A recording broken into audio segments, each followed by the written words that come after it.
Taking a look at today's interest rate markets, I want to focus on the 10-year note today. The 10-year note, an interesting day actually. We saw some selling pressure yesterday. Now initially we saw a rebound this morning, but that was quickly washed out of the market. And we saw basically the market open near the highs of the day and then selling pressure throughout the day, pushing the 10-year back down to about the levels where it closed yesterday. And we're looking at the 10-year right around the 128.14 level.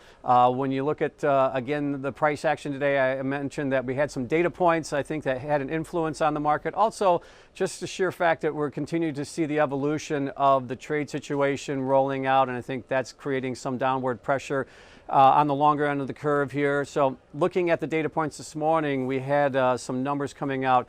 Housing starts and I believe it was also building permits were stronger than expected.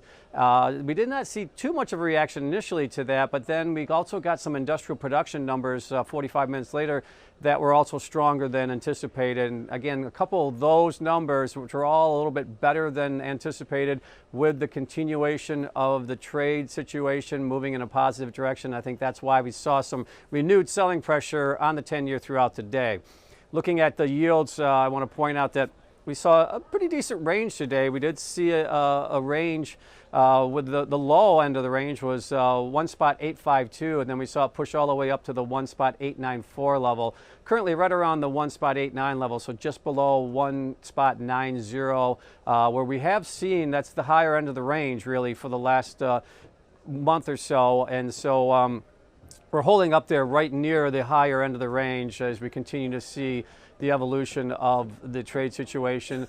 Also, interesting point out today that the 2-year actually was higher. The 2-year rallied today slightly. We saw yields push down slightly, so we saw again the 2-10 spread widen out to about 26.5 basis points. You're looking at a 2-year right around the 1.633 level. So we did see a divergence here today where we saw the shorter end of the curve actually getting bid up slightly and the longer end of the curve continuing to sell off from yesterday.